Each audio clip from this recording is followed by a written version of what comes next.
Screen share हो रहा है? स्क्रीन शेयर हो रहा है? Yes sir. ठीक है। तो सबसे पहले हम ये समझते हैं कि परसेप्ट्रॉन का क्या काम है। जैसा आप सभी लोगों को पता है कि परसेप्ट्रॉन मतलब होता है ऐसा आर्टिफिशियल न्यूरल नेटवर्क जिसमें केवल एक न्यूरॉन हो। ठीक है। और परसेप्ट्रॉन क्या करता है, वो लीनियरली जो डिस्ट्रीब्यूशन ऑफ क्लासिफिकेशन है वो कर सकते हैं। जैसे परसेप्ट्रॉन जो है नॉन लीनियर डिस्ट्रीब्यूशन नहीं कर सकता है। अगर मैं बात करूं इस ग्राफ की, ये नीचे देखिए कर्व दिखा है, तो ये लीनियर नहीं है।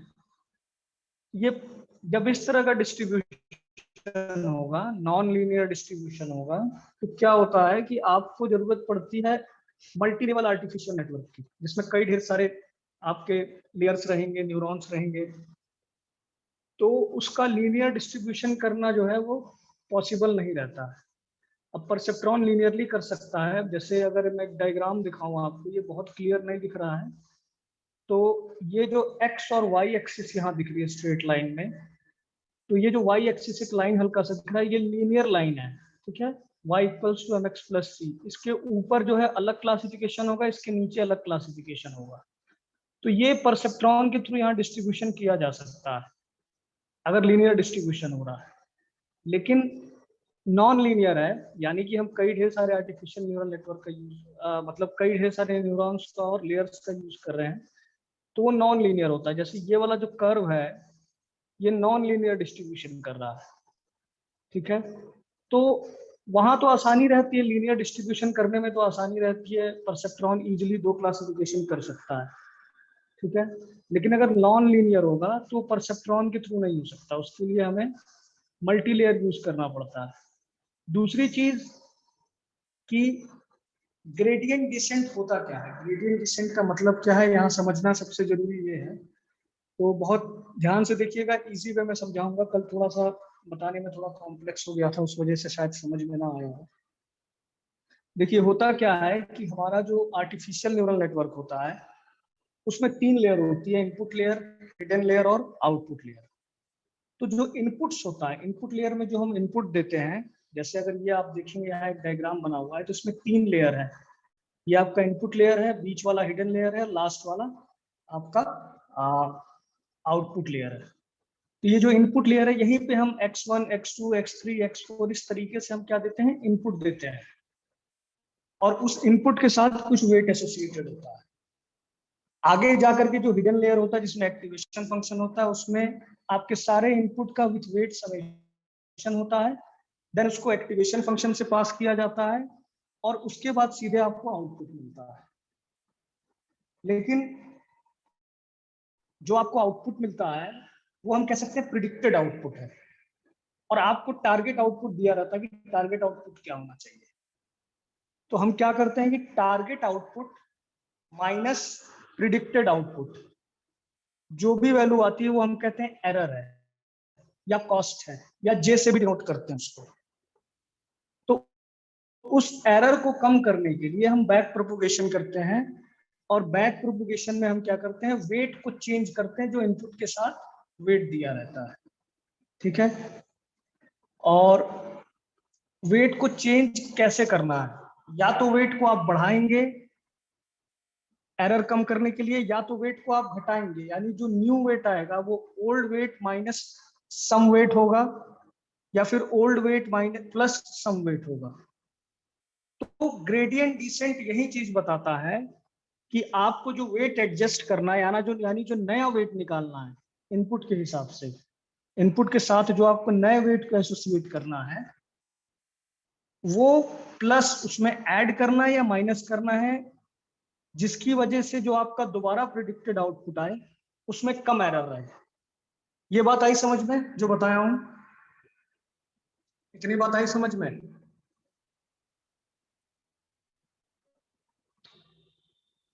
नहीं आई? अभी भी कुछ कंफ्यूजन है तो पूछ दो। आ गया सर।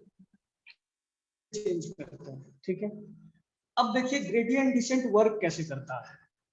तो ग्रेडियंट डिसेंट होता क्या है, आप देखिए ये एक डायग्राम बना हुआ है जिसमें y एक्सिस है और नीचे एक्स एक्सिस है, ठीक है।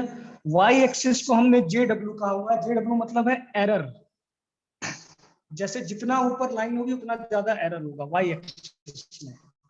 तो एरर को हम कॉस्ट भी बोलते हैं, सी से डिनोट करते हैं, एरर भी बोलते हैं, ई से डिनोट करते हैं, और लॉस भी बोलते हैं, एल से डिनोट करते हैं। यहाँ देखिए तीनों चीज लिखी हुई है यहाँ पे।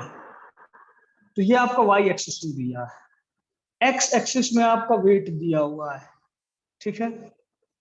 तो अगर वेट में आगे बढ़ते जाएंगे यहाँ पे इस तरीके से, तो वेट देखिए यहाँ बढ़ेगा, और पीछे आएंगे तो वेट घटेगा।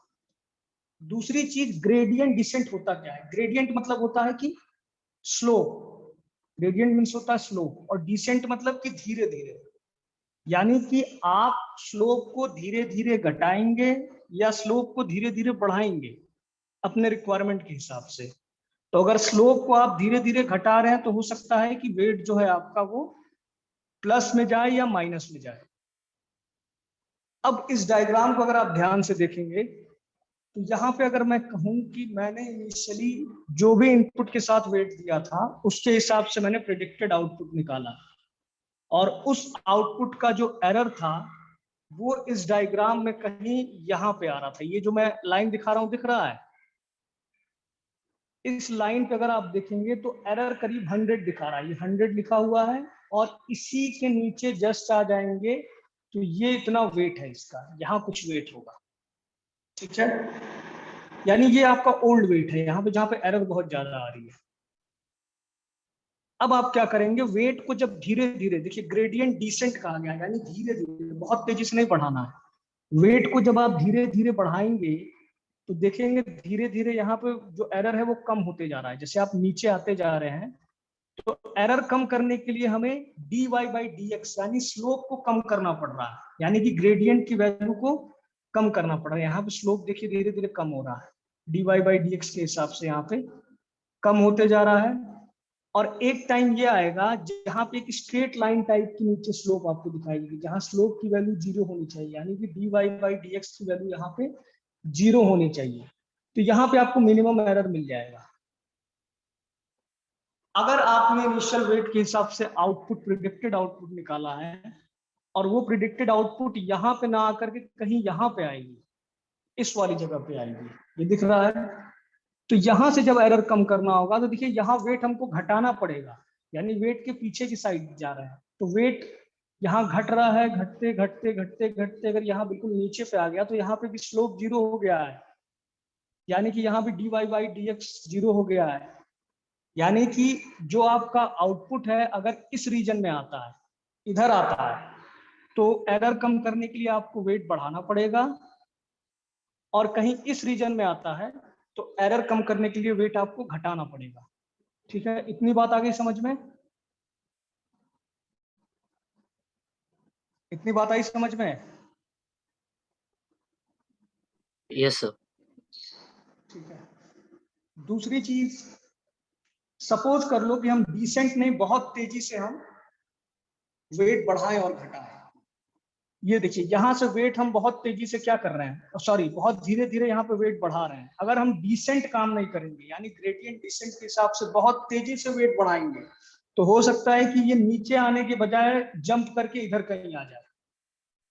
ज्यादा वेट बढ़ाएंगे तो इधर कहीं आ सकता है, यानी कि आप एरर कम करने के लिए वेट बढ़ा रहे थे, एरर आपका तब भी कम नहीं हो रहा है। यहाँ देखिए यहाँ एरर बढ़ जा रहा है।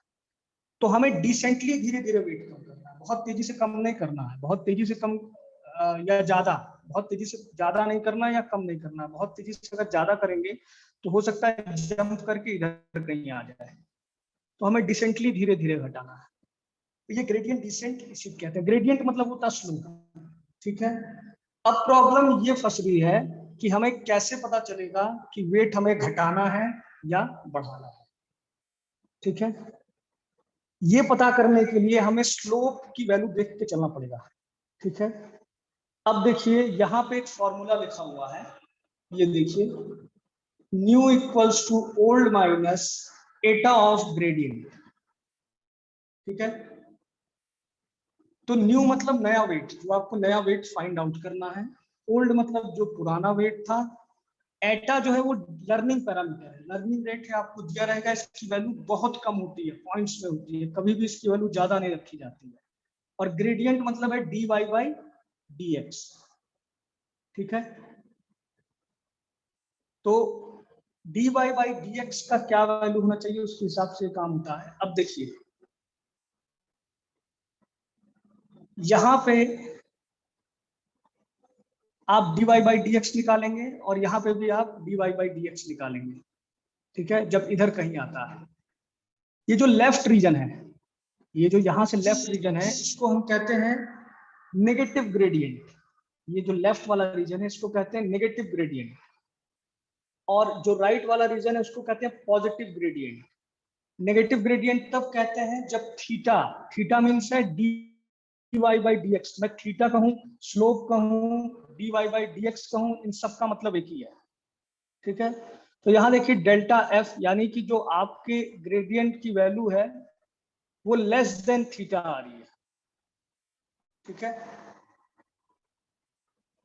लेस देन थीटा आ रही है। इसका मतलब है कि नेगेटिव, सॉरी ये थीटा नहीं है, ये जीरो है, यहाँ थोड़ा कंफ्यूजन हो गया था, ये जीरो है, इसको थीटा मत समझिए, जीरो है। ये डेल्टा एफ जो है ये आपका dy बाई dx है, ठीक है। मैं थीटा बोलूं, डेल्टा बोलूं या फिर स्लोप बोलूं, इसका मतलब है dy बाई dx। तो ये जो डेल्टा एफ है ये आपका dy बाई dx है। तो dy बाई dx अगर लेस देन जीरो आता है, dy बाई dx अगर लेस देन जीरो आता है, इसका मतलब है कि नेगेटिव में आ रहा है। नेगेटिव में आ रहा है इसका मतलब है कि आपका नेगेटिव ग्रेडियंट है, वहां पे आपको वेट बढ़ाना पड़ेगा। और अगर dy बाई dx आपका ग्रेटर देन जीरो आ रहा है, यानी पॉजिटिव ग्रेडियंट है, वहां से वेट आपको घटाना पड़ेगा। अब देखिए इस फॉर्मूले में हम यहाँ पे dy बाई dx अगर निकालेंगे, ठीक है, यानी स्लोप की वैल्यू अगर यहाँ निकालेंगे और यहाँ वैल्यू स्लोप की नेगेटिव आ रही है, ठीक है, तो देखिए न्यू वेट क्या आएगा। न्यू वेट इक्वल्स टू होगा old weight minus eta of into negative of dy by dx। तो यहाँ देखिए माइनस एटा और माइनस ग्रेडियंट दोनों जब मल्टीप्लाई होगा तो दोनों पॉजिटिव हो जाएगा, और ओल्ड प्लस आप फिर इस चीज को प्लस करेंगे इसमें, तो जो न्यू वेट आएगा वो बढ़ के आएगा। यानी कि इधर कहीं आपका नेगेटिव ग्रेडियंट जब आ रहा था तो हमारा न्यू वेट की वेट जो है वो बढ़ने लगता है, ठीक है, धीरे धीरे करके। और ये तब तक बढ़ता रहेगा जब तक dy बाई dx माइनस आएगा। जहां पे dy बाई dx जीरो आ गया, यहाँ देखिए यहाँ स्ट्रेट लाइन दिख रही है बिल्कुल नीचे, तो अगर dy बाई dx यहाँ पे जीरो आ जाता है, ग्रेडियंट की वैल्यू जीरो आ जाती है, तो ओल्ड माइनस एटा इंटू जीरो, तो न्यू इक्वल्स टू ओल्ड, यानी आपकी जो पिछली वेट की वैल्यू है वो ओल्ड वाली रिपीट होने लगेगी, और वहीं पे आप स्टॉप कर देंगे और यहाँ आपका मिनिमम एरर आ जाएगा। सपोज कर लीजिए अगर आपका डेल्टा एफ यानी कि जो आपके dy बाई dx की वैल्यू वो पॉजिटिव आई थी, यानी यहाँ पे कहीं आई थी dy बाई dx, जो पॉजिटिव ग्रेडियंट कहा जा रहा है, तो वहां जो आपका न्यू वेट होगा that is equals to old minus eta of, sorry eta into positive of dy by dx, ठीक है। तो जब पॉजिटिव आप माइनस एटा से इंटू करेंगे तो दोनों का इंटू आपका नेगेटिव में आएगा, यानी ओल्ड माइनस सम वेट, यानी जो न्यू आएगा वो ओल्ड माइनस कुछ वेट को आप माइनस करेंगे, यानी वेट आपकी धीरे धीरे कम होना शुरू होगी, और कम होगी तो धीरे धीरे यहाँ से एरर कम होने लगेगा, और स्लोप की वैल्यू आप कई बार निकालेंगे, कई बार बैक ट्रैकिंग करेंगे, तो एक टाइम ये आएगा कि स्लोप की वैल्यू यहाँ से dy बाई dx आपकी जीरो आ जाएगी, new equals to old weight आएगा, वहीं आप स्टॉप कर देंगे, और यहाँ पे आपका जो एरर है वो मिनिमम आ जाएगा, ठीक है। इसमें कोई कंफ्यूजन है?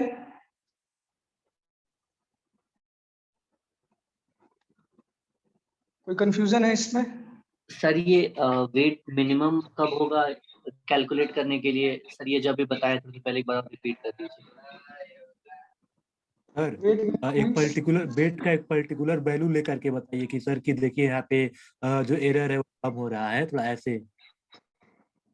उसके लिए बैक ट्रैकिंग प्रॉब्लम बताया था ना, वो बहुत लेंथी प्रोसेस है, मैं नेक्स्ट लेक्चर में बताऊंगा। बैक ट्रैकिंग जो आप करते थे, एक बैक ट्रैकिंग का मैं आपको इसके पहले बताया था जहां वेट लेके चलते थे, लेकिन फिर भी आप कुछ वेट लेना चाहें तो ले सकते हैं यहाँ पे। W1 का कुछ वेट आप ले सकते हैं। तो यहाँ पे जो भी वेट आप लेंगे उसको x1 से इंटू करेंगे, ठीक है। ध्यान दीजिएगा ये एरर जो लिखा हुआ है यहाँ पे, ये जो JW की वैल्यू, जो एरर की वैल्यू है, वो आपका target output minus predicted output होगा। वाई हेड जो है वो आपका प्रिडिक्टेड आउटपुट है, ये कॉस्ट आएगा, यानी एरर की वैल्यू आप निकाल लेंगे। तो dy बाई dx क्या होगा, dj बाई dw, यानी कि आप क्या निकालेंगे, dy वाई एक्सिस पे क्या है आपका, एरर है, वाई एक्सिस पे एरर है ना आपका, यहां देखिए, और एक्स एक्सिस पे आपका वेट है। तो सपोज कर लीजिए कि एरर, आपकी एरर की कुछ y माइनस वाई हेड कुछ आपका 0.02 समथिंग आ रहा है, ठीक है। तो उसका d निकाल के अपॉन जो वेट आप इनिशियली लेके चले थे। ध्यान रखिएगा हर एक x के लिए अलग अलग वेट होगा, यानी हर एक इनपुट के लिए अलग अलग वेट होगा। तो ये बहुत लेंथी प्रोसेस है, ये छोटा प्रोसेस नहीं है। अगर ये वेट से बताया जाए तो ये कई बार बैक ट्रैकिंग होगा, जिसमें मैंने एक एग्जांपल आपको बताया था, नेक्स्ट लेक्चर में मैं बताऊंगा आपको, एक बार और रिपीट कर दूंगा उसको, किस तरीके से वेट हम एडजस्ट करते थे, ठीक है। फिलहाल इसमें यही समझिए कि dy बाई dx की वैल्यू, यानी कि d error upon d weight की वैल्यू, डी एरर जो आपका रहा है, d error upon d weight की वैल्यू अगर आपकी नेगेटिव आती है तो आप धीरे धीरे करके उसमें वेट की वैल्यू बढ़ाएंगे, और बढ़ाने के लिए ये तरीका है, ठीक है। न्यू यानी नए weight equals to old weight जो था माइनस एटा इंटू ग्रेडियंट। तो यहां से वेट अपने आप आपका नया वेट बढ़ते हुए आएगा। और जो आपका dy बाई dx अगर पॉजिटिव आता है तब आप क्या करेंगे, जब न्यू वेट निकालेंगे तो वेट अपने आप यहाँ से आपका घटना शुरू हो जाएगा।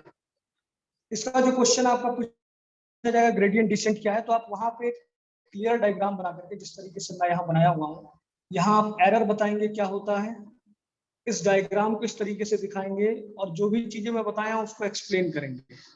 ध्यान रखिएगा जो न्यू वेट निकालने का तरीका है, ये एटा जो लर्निंग रेट है इसको बहुत कम रखा जाता है। अगर इसको बहुत ज्यादा रखा जाएगा तो वेट में चेंजेस बहुत तेजी से आएंगे। अगर लर्निंग पैरामीटर की वैल्यू बहुत ज्यादा रखी जाएगी तो आपका लर्निंग रेट अगर बहुत ज्यादा बढ़ा देंगे आप, तो आपका जो न्यू वेट है उसकी वैल्यू बहुत तेजी से चेंज होगी। और हो सकता है कि आप कहीं यहाँ पे हो, यहाँ पे कुछ वेट आपके साथ एसोसिएटेड हो और बहुत ज्यादा वेट में चेंज हो, तो वो जंप करके यहाँ कहीं आ जाएगा। तो जो एरर कम करना था आपको, मतलब यहाँ स्लोप में नीचे तक आना था, नीचे तक नहीं आकर के आप जंप करके यहाँ कहीं आ जाएंगे, ठीक है। एग्जाम्पल्स में अब नेक्स्ट लेक्चर में हम लेके चलेंगे, जो बैक ट्रैकिंग वाला प्रॉब्लम है उसमें देखेंगे, तो वहां पे किस तरीके से निकाला गया है दिखाई देगा आपको। मेन ग्रेडियंट डिसेंट का यूज क्या था, ये चीज तो समझ में आ गया ना, ग्रेडियंट डिसेंट वर्क कैसे करता है, ये बात आई समझ में।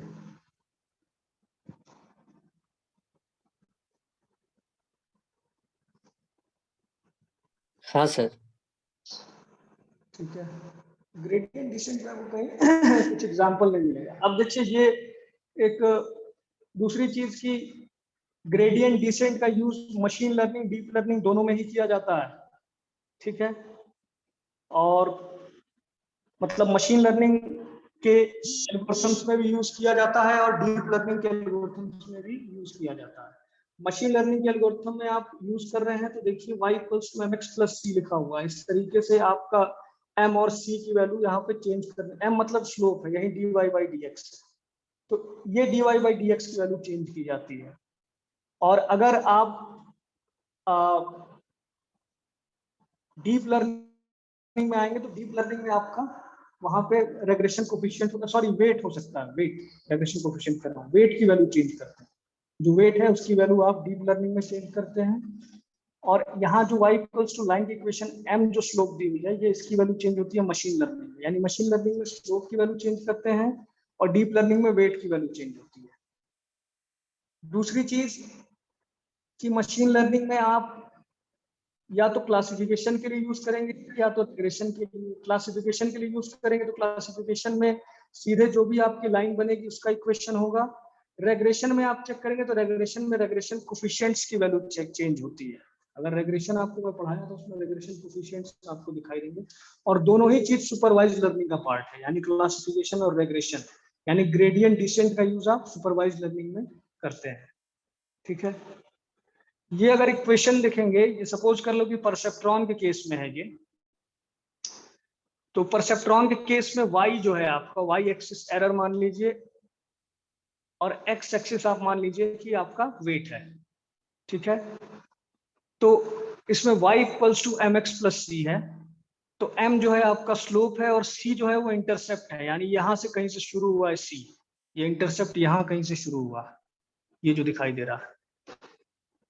तो ये बताइए अगर dy बाई डी एक्स की वैल्यू यहाँ 0 कर दें तो y इक्वल्स टू क्या होगा? इस लाइन की क्वेश्चन में अगर dy बाई डी एक्स जो कि स्लोप m की वैल्यू है, dy बाई डी एक्स अगर यहाँ 0 हो जाएगा तो y की वैल्यू कितनी होगी बताइए? y की वैल्यू क्या होगी? y equals to M X plus C है, यहाँ dy बाई डी एक्स की वैल्यू अगर 0 कर दी जाए, यानी स्लोप यानी m की वैल्यू, तो y की वैल्यू क्या होगी? सर कांस्टेंट के बराबर, c के बराबर। ठीक है, c कहाँ पे है? यहाँ कहीं मिनिमम है, नीचे यहाँ पे दिखाई दे रहा है, c यहीं से स्टार्ट हुआ है ना, हाँ सर, इंटरसेप्ट। और y क्या है? एरर है आपका, और x क्या है? वेट है। ठीक है, जब आपने dy बाई डी एक्स 0 कर दिया है तो आपका एरर कहीं यहाँ बिल्कुल नीचे आ गया, y की वैल्यू c के बराबर हो गई है, y ही एरर है आपका। यानी कि जब भी dy बाई डी एक्स की वैल्यू 0 होगी आपको मिनिमम एरर मिलेगा, और वही आपको फाइंड आउट करना रहता है। तो स्ट्रेट लाइन के केस में तो क्लियर दिख रहा है कि y इक्वल्स टू c हो गया, यानी कि स्लोप की वैल्यू m की वैल्यू 0 हो गई है dy बाई डी एक्स की, तो आपको मिनिमम एरर मिल गया है। ये बात आई समझ में? अगर y को एरर मानेंगे, x को वेट मानेंगे, तो c यस पे ही मिनिमम सर, एरर मिल रहा है। तो वही काम यहाँ भी करते हैं, यहाँ भी हम लोग dy बाई डी एक्स की वैल्यू को 0 ले आने की कोशिश करते हैं धीरे धीरे। ये देखिए यहाँ पे हम जहाँ पे dy बाई डी एक्स 0 ले आ रहे थे, वहीं पे आपको मिनिमम एरर मिल रहा था। dy बाई डी एक्स की वैल्यू अगर नेगेटिव आती है, यानी लेस देन 0 आती है, तो आपको वेट धीरे धीरे बढ़ाना होगा, और वेट बढ़ाते बढ़ाते धीरे धीरे करके आपको एक समय dy बाई डी एक्स की वैल्यू जो है वो 0 मिल जाएगी। और dy बाई डी एक्स की वैल्यू ग्रेटर देन 0 होता है तो वेट आपको धीरे धीरे घटाना होगा, डिसेंट, धीरे धीरे। ग्रेडियंट मतलब dy बाई डी एक्स हुआ, यानी dy बाई डी एक्स की वैल्यू धीरे धीरे आपको यहाँ से घटाना होगा। कब तक घटाना होगा? जब तक आपको 0 ना मिल जाए, और 0 मिल जाएगा तो आपको मिनिमम एरर मिल जाएगी। तो आपको इसमें यही एक्सप्लेन करना है कि ग्रेडियंट डिसेंट मींस, ग्रेडियंट मतलब होता है slope dy by D x, जिसको हम लोग क्या कहते हैं, डीप लर्निंग के केस में dy जो है आपका de होता है एरर, और dx जो है आपका dw होता है, यानी de अपॉन dw आप निकालते हैं यहाँ पे, और de अपॉन dw यानी स्लोप यानी ग्रेडियंट की वैल्यू धीरे धीरे करके आप कोशिश करते हैं 0 हो जाए। और जब ग्रेडियंट की वैल्यू 0 होता है तो आपका new weight equals to old weight आना शुरू हो जाएगा, और new weight equals to old weight जब आपका रिपीट होने लगे बैक ट्रैकिंग के समय, इसका मतलब है कि आपको मिनिमम एरर मिलना शुरू हो गई है। वेट अब एडजस्ट नहीं हो सकता है, आपको वही स्टॉप करना होगा। जो आपका प्रिडिक्टेड आउटपुट आएगा उस हिसाब से आपका जो स्ट्रक्चर या फिर जो एल्गोरिथम है वो आपका ट्रेंड हो गया है। तो आप रियल वर्ल्ड में जब उस एल्गोरिथम को ले जाएंगे तो वहां से जो आपको आउटपुट मिलेगा वो करीब करीब टारगेट आउटपुट के इक्वल मिलने लगेगा। बात आई समझ में? Yes sir. या कुछ कंफ्यूजन है अभी?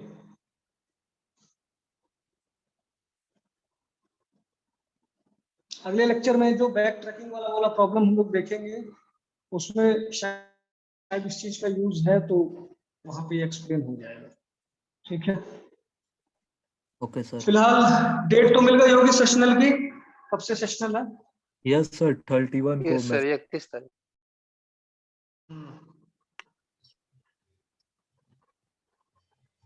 सर उसके बारे में बता